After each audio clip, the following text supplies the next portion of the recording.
Welcome to another episode of Tabletop Discussions. I'm Crow's baby, Rose. Sister Ruth. Let's see what our topic be today.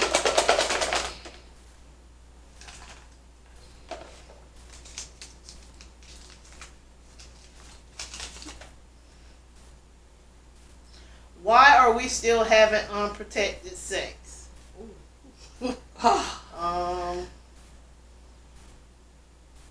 I'm not going to start with this one. I'm married, so I'm going to have unprotected sex.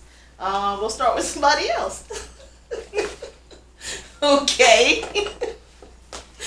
Again, I'm Sister Ruth. The question was why are we still having unprotected sex. I think that I'm going to deal with the African American community right now. In the county that we live in, Duval County, we have the highest ranking HIV new cases in the state of Florida, and we rank also within the top 10 of the United States. So there's a lot of young black women who are contracting HIV between the ages of 15 and 21. So we need to be using protection. Now, my sister just stated that she's married and she's not going to use protection. And that's her choice. She's in a monogamous relationship with her husband. She's faithful and she believes her husband is faithful. So therefore, she's choosing to not use protection. I need to use protection. If you're in a relationship and you're unsure of who's doing what, it's my responsibility to protect myself. Even if I am in a relationship, it's still my responsibility to protect myself. So I will always use protection. Now, again, I brought up the HIV stats for our area. It's still a big deal. You don't hear about it as much as we used to, but HIV is still a big deal. Okay? So that means there are still young women and men out there having unprotected sex. I only know what I'm doing. I don't know what my mate may be doing or somebody else is doing, but I know what I'm doing. So therefore, I choose to use protection. I want to say something about that. So do you think married women still should be using protection? Because, I mean, you made the comment that I think, and you're right, I think, because I do not for sure know, but I kind of know. I mean, as a woman, as a wife, I feel, and I'm pretty sure a lot of women have felt this, that their mate is faithful. So I'm assuming I'm going on my hunch that my husband is faithful. I'm definitely faithful to him. And you probably heard this plenty of times that I would know if my husband was cheating on me or seeing somebody else. But I know the type of mate that I have, and I know his character. So he knows if he ever would decide to step out on me, that he would be more respectful to me enough to in our relationship, and I'll basically be our marriage. He would never step out on me. That's just my feeling, and I hope other wives have the same type of husband that I do, a good character husband that would never put me in jeopardy. I like your question. I mean, I like your answer, Yolanda. I really do. And it depends on the situation. There's some women who know their husband may be cheating. And I will say to you, use protection. Okay? If you believe your husband is stepping out, or your boyfriend that you're living with, or you believe you're in a committed relationship and you're not living together and you're not married, it's a choice that you're definitely making. But if you truly believe, or you think, or that you have that shadow in the back of your mind that he's doing something, you need to protect yourself. And I don't care if he's asking you, why are we using condoms, or whatever the case may be. Is he going to be there to take care of you if you get sick? Is he going to help take care of that burden? So it's all about you and protecting yourself. And especially if you have children, protecting your children. Okay, so if you think, or he's done it in the past, I would say you need to be using protection. But if you trust your mate, and your mate is of good character, and you know who you're with, unprotected sex, that's a choice that you made, you know. And there's nothing wrong with that. But when it goes to the prevalence of HIV is still contracting HIV in the day and age that we're living in, I would say we have to protect ourselves first. So my sister's coming from the point of the fact that she's married. She's with a man that has good character. We know him. They've been together for a long time. And that's how she feels about her husband, her mate. So that's the decision that she's making. For myself, if I'm going to partake, I'm going to use protection because I have to take care of me. Y'all both got me thinking, you know what I mean? I'm in a relationship. I don't know whether my partner is... honestly, I mean, just to be real, I think men cheat. I mean, I know men cheat. Y'all definitely made me think more about, I mean, because I do have unprotected sex with my mate. And that was right on target. I mean, I think that might have been just something I just, you know what I'm saying? That just woke me up to like, I don't know, you know what I'm saying? I can trust somebody, but I really don't know what that person may be doing, you know what I'm saying? Definitely got me like, I think we probably got a lot of women thinking. I mean, like, really, question. do I really need? I mean, because AIDS is serious. I know that's not the way I want to go out. Yeah. I mean, I definitely don't. I mean, I feel if I'm not being monogamous, I would be more, concerned enough about the person that I'm with, that if I'm stepping out, that I protect myself from other things. But is my mate doing the same thing? That really... I mean, it is a question that we should ask ourselves. And for anyone that is having unprotected sex, you need to make sure that at least twice a year or every 90 days, especially if you're having unprotected sex, that you do get tested. You need to know your status, and you need to know your mates or whoever you're in a relationship status. You can go to your doctor to get your an appointment when you have your annual blood work. You can go to any health clinic. There are so many nonprofits that have grants to do HIV testing to halt the spread of HIV and the development of AIDS. Because again, like I say, you don't hear it as much as you used to, but it's still prevalent, especially in the African American community. So we have to, it's our responsibility to protect ourselves. You know, one, and then if we have children, it's our responsibility to protect ourselves as parents, because it's our job to make sure that we're here and well enough to take care of them. But I mean, you have to know your status. You have to get checked. They have to get checked. It's just something you have to do. You know, yes, the fairy tale is that, yes, I'm with somebody, I love him, where it's just me and him, or me and her, and we're monogamous, and we're going to enjoy one another physically. I don't have to worry about those things. That's a fairy tale, okay? Everybody's situation is different, as my sister pointed out her situation, my other sister pointed out hers, and I just pointed out mine. We're all different in the situations that we're in, but again, we have to protect ourselves, because contracting HIV, and then if we unfortunate enough to develop AIDS, is not a pretty thing. It's not a way to go out. There's so much stigma still around HIV and AIDS that, you know, it decreases your quality of life if you're around people who are ignorant and don't know anything about it. It's definitely a disease that you can live with these days, but it doesn't necessarily mean you want to contract it. Okay, so you know, it's just you know, being real. I know that when I worked, you know, at the jail, and I used to tell the females visiting their mates, and then the mates that are in jail, when you get out, use protection. Yeah, she may be up here every weekend putting commissary on your books, but best believe what you won't do, the next man will, and you locked down. And a woman has physical and financial needs. So if there's another man stepping in, you want to protect yourself. Okay? And vice versa. You have to protect yourself. You know, it's our responsibility to make sure that we're doing that. So like I said, it's one of those situations that, if you had unprotected sex tonight, you know, next week you go get an HIV test. No, you need to wait 3 months. Okay, because you got an incubation period of about 90 days, 3 months. So you want to wait. Then you go get tested. So you clear that window so you don't have a false positive.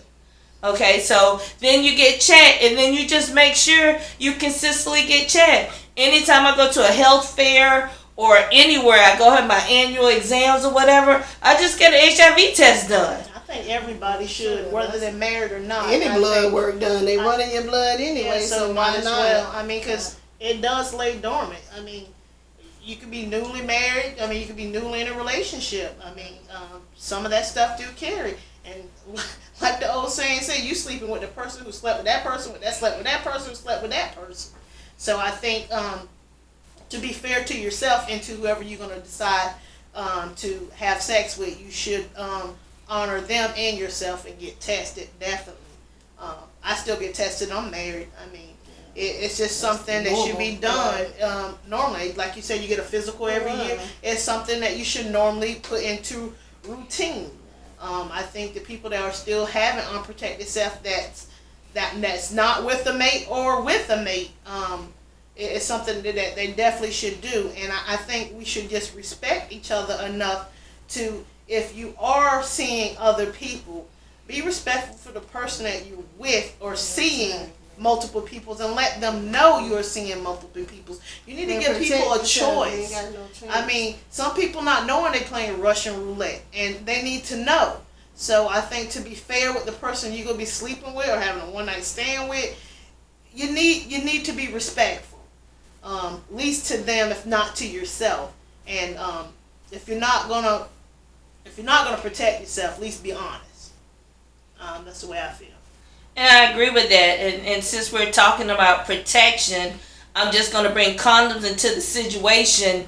Always renew your condoms. Please don't be using condoms that have been sitting in your house or your drawer for over a year and thinking, oh, it's still good, this, that, and the other. No, latex does wear thin. So therefore, make sure you're using up-to-date condoms. And make sure that you're actually using them. And you're using them from the get-go. Not, hey, you playing around a little bit and then, oh, let me go get a condom. No, it's too late at that point, okay? Because, I mean, scientifically, that's being real about it, pre-cum has already entered your system. So, therefore, it needs to be on before you even start, okay? And there's nothing wrong about that. You know, make it adventurous. And the other thing that goes with that as well, while you're down there, you might as well check everything else out, too. Because there's other STDs that are out there. You need to know who you're dealing with and what they have and what they don't have. So no longer are the days of having sex in the dark apply. You need to know. You need to know what's down there. That goes for men and women. You need to check out the merchandise. Okay, because again, this is about you and your health. So therefore, you know, you got to protect you. So get your annual checkups. If you're having unprotected sex, make sure you get tested every, 90 days or, at least twice a year. And if you not do that, at least if you go yearly to have an annual physical, get it done then. Like I said, there's so many, you can look up, free HIV testing. There's so many nonprofit groups that have vans all around town that you can go get tested for free. And no longer are the days that you get tested and you find out in a week. And then you're, oh my God, do I have it? Especially if you know that you messed with something that you woke up the next day, you was like, what the hell? Yeah. Sort of situation. Now you can get your results in less than 5 minutes. What's 5 minutes? Yes. Technology has come so far that you get your results just like that. It used to be you used to have to take, a test to, answering all these questions, a risk assessment that had 15 to 20 questions. Now there's basically 5 questions they need to know, and then they give you the test. So it doesn't, right there and then. And then, even when you do that, if you are positive or a false positive, they know where to refer you to help get you assistance immediately to make sure that you're okay. It's our responsibility to take care of ourselves. Okay? It's our responsibility. So we're going to play Russian roulette. Mm-hmm. Okay? We need to make sure that we're taking care of ourselves. Be honest. Be respectful to yourself and to your partner. This topic has made me think, and I hope it's making you think. And I do need to do right by me. Mm-hmm. Yeah. I mean, we have to. Well, our topic today, of course, was are we still having unprotected sex? But we do have another topic that we want to bring up. And actually, somebody wrote in about this, and I'll let my sister take over with this, and we'll give some input to this person in need of advice. Yes, we had a person that sent us an email, and I'm going to read it to you right now. Bear with me. Don't read all. Well, I'm going to summarize it. Email, yeah. And the question was, when is it time to let go? And basically, it's loving a bad boy. Okay, basically, I'm going to read the first paragraph and then the last. So I'm an older woman and mentally and emotionally involved with a younger guy whom I never expected to fall in love with. But I did, because he made me feel special, loved. He made me smile and laugh. I had actually settled in the fact I wouldn't be in another relationship again. Basically just giving up on the hope of love. Fast forward, he is out. He was in jail and as expected, doing this thing. She's been literally begging him for his attention and explaining that she really does love him. Whatever he asks, she gives to him. All I ask is for some time and attention to be treated like a priority. I don't want to change him. I just want to love him, and he reciprocate the same feeling back. Jumping to the last paragraph, I am vulnerable to him and just want to know how to move on and protect heart, mind, and soul. This bad boy got me sprung, and I need clarity quick. Why do we fall for someone that is completely opposite of you and then struggle like crazy to get help to survive the casualty? My apologies for being long, so any dialogue and suggestions would be most appreciative. Thank you for your time and consideration. I will post this whole letter on our site, on our YouTube site, so you're able to read the whole letter for yourself. So with the question of why do we fall for someone that is completely opposite of you and then struggle like crazy to get help to survive the casualty, we're going to talk about. I actually would like to start off with this. Opposites do attract. We end up falling or getting into guys that may not be right for us because it's something, we see something in them. I don't know if it's a savior complex or it's just attraction. I think we go back to what we were saying in previous episode is know your worth. If a man is not showing you or treating you how you feel you should be treated, you shouldn't be with him. And I know that's easier said than done. Sometimes you have to remove yourself for a situation and reanalyze. Do what's best for you. Put yourself first. The female that wrote in to us is going through a lot because she's in love and not sure that he's in love with her. And that's a hard thing to give your heart to somebody that may not, like she said, reciprocate. Thank you, sis. Again, like I said, know your worth. You shouldn't put yourself in a situation where you're giving more than they're giving. If you're doing the giving and he's doing the taking, or vice versa, this is not the right person for you. Sometimes when you do remove yourself from a situation and feed your needs, sometimes the outcome that you wanted will happen. And most likely, most of the time it does. This person is going to come begging back and stuff like that. But again, do you want somebody like that? You should be with somebody that feeds your mind, your needs, show you how wonderful and beautiful you are. That's who you should be with. But you should already be feeling those things about yourself. So sometimes we just need to feed ourselves with ourselves, basically. Be comfortable with who we are decide what we want and don't take nothing less. I read the letter in detail, and the person who wrote in a lot of things that she said, I've either experienced or maybe even felt the same way. We're women, we're nurturers, we love hard. To say you in love with somebody, you give your whole self to that person. And we're going to do what we can to either try to make this person happy. If you truly love them, I mean, sometimes you will put their wants and their needs and their happiness before yourself.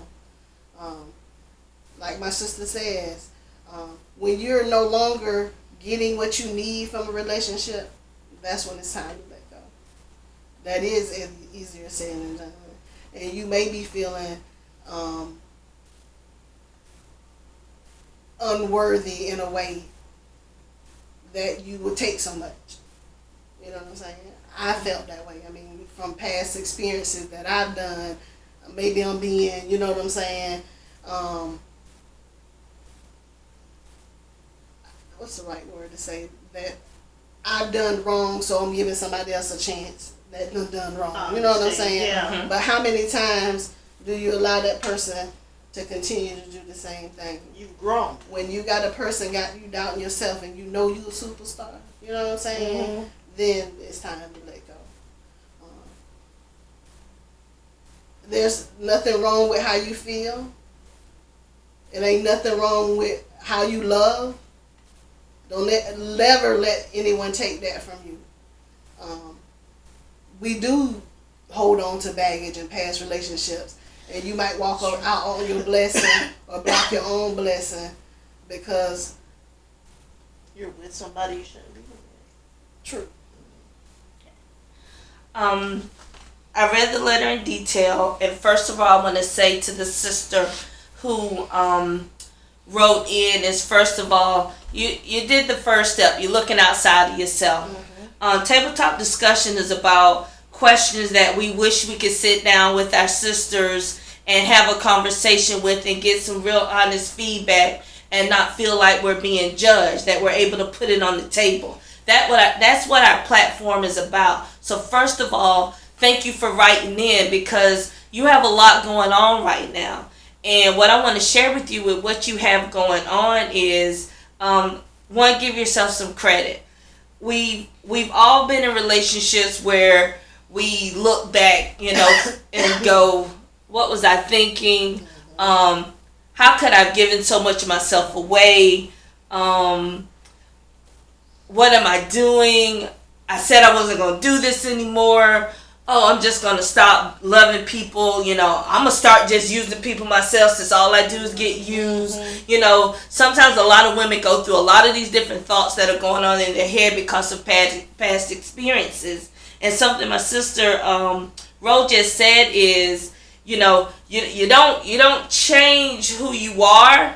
But what I tell women is, we need to put on that, that little Kevlar vest, that bulletproof vest, so that when we run against those type of people who do enter our life again, it may hurt a little bit, but it's not going to kill us. It's not going to have us second guessing and doubting ourselves. It's going to be like, hey, that's their loss. I'm a good woman. Mm-hmm. You know what I'm saying? Yes, we do, some women do see that guy over there that's, quote, the bad boy, and it's interesting because they feel like that guy owns the world. He steps into a room and the lights just come on and you're sitting back in the cut going, man, look at that right there. Mm-hmm. There's some men that exude that type of confidence, mm-hmm. or whatever the case may be. But when you fall into that bad boy situation, what is that saying about you? You need to take a look at you. What do you really want? What really excites you? Does this person have my back?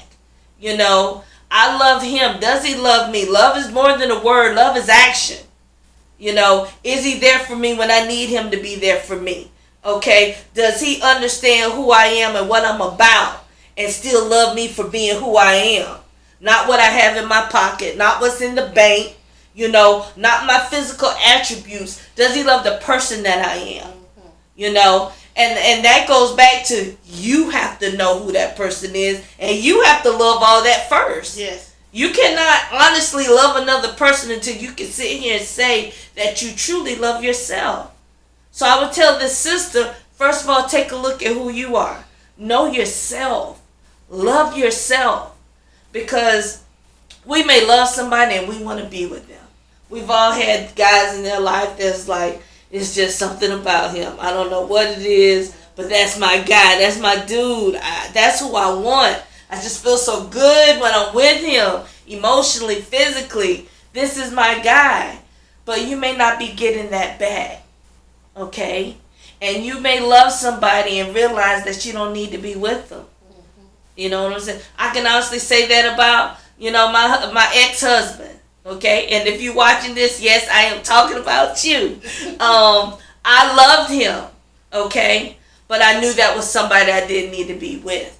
I had to love him from afar because the person I was turning into with him wasn't me. And I know who I am, and I've known who I am since I was the age of 13. And that wasn't me. So when you allow somebody to deplete your bank, your emotional bank, and then you're in the red in your own bank account, you're in trouble. Because what happens in real life when you're in the red in your bank account? You start losing things. And I can't lose me. So sister, you can't lose yourself. Just from reading what you wrote, you're an intelligent sister. Okay? That you love and you wanted to be loved. You have something to offer. Okay? That person may not be the person that's for you. Okay? And that's okay. Maybe that person needs to grow up. Maybe that person may never be right for you. And that's one of those things that you look at. I love them and I left them. Sort of situation. Know that it's not you. Exactly. You got to remember, I'm going to quote Mufasa from Lion King. Know who you are. Remember who you are. You know what I'm saying? Look in that mirror and say, I'm a bad bitch. You know what I'm saying? Remember who you are. Look at what you've been through and what you've done in your life. And go, wait a minute, I don't deserve that. I may want that, but I don't deserve that. I deserve more. And then if you're feeling like you don't deserve more, then I would say that it's okay for you to reach out, start working with a counselor or a therapist, and to find out what's going on with you if you feel that you don't deserve better. Because then that means you have some other things going on. You know what I'm saying? And actually, if that's the case, if you don't do it outside and reach outside, you can go to Empowerment Builders, okay? www.empowermentbuilders.net, and you can check out my website, and there's other services that I actually offer. But get with somebody because you need to work on you and know who you are. Know your worth, know who you are. Okay, remember who you are because you are worthy. You're beautiful. You're strong. Okay, you got to remember that.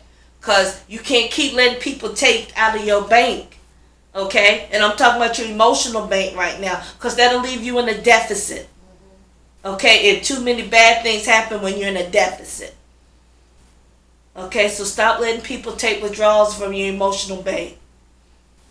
Without depositing something better in it. That's true. I like that. Okay? Stay strong, sister. You're worthy. This has been another episode of Tabletop Discussion. Remember, if you have questions you would like for us to discuss, just send them to empowermentbuilders@gmail.com. Have a good evening.